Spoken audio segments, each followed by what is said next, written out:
All right, now we're going to look at writing a quadratic with the given solution. So before we were solving quadratics, we came up with our two solutions to the quadratic. And now I'm going to go in reverse. We've got the solutions. So now we're going to write the quadratic where it came from. So if my solutions were 3 and -1, this means the 3 came from x minus 3 and the -1 came from x plus 1. That would be the two pieces it came from. Think of it like this. If I said, well, x equals 3, so x minus 3 is 0. There was one of them.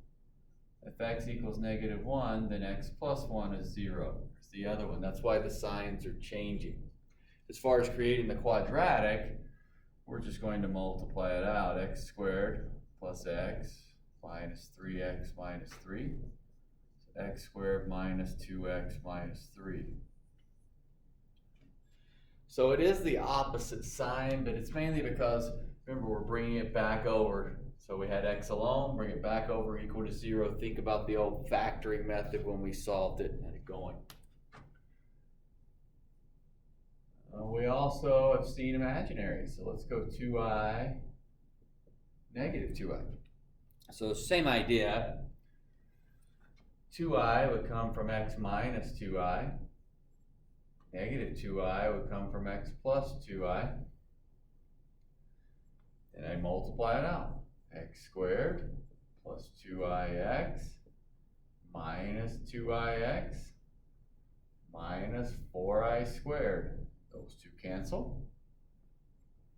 Remember, I squared is -1, so this is really -4 times -1. So I'd have x squared plus 4. It goes in.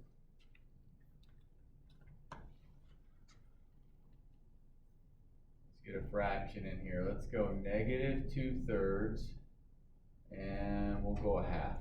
Get two fractions in there. -2/3 comes from 3x plus 2. 1/2 comes from 2x minus 1. Now, I think fractions a lot of times are a little bit more difficult to see as far as the binomial they came from. So think about what we talked about before. If I were to set x equal to -2/3. Right? If I let x equal -2/3, multiply over, get 3x is -2.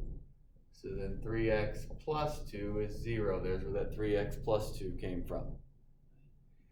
If I said x was 1/2, multiply it over, 2x is 1. So 2x minus 1 is 0. Where that other one came from. So sometimes going out here to the side could definitely help you as far as the setup.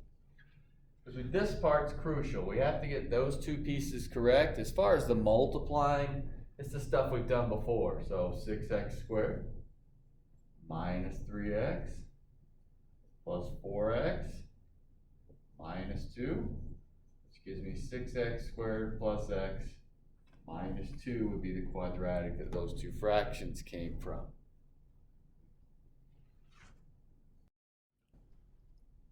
Okay, on this one we'll mix in a fraction with a whole number. So my 5 comes from x minus 5. And then my 3/4, we have 4x minus 3. Again, go out to the side, look at it separately if it helps you. Especially on those fractions.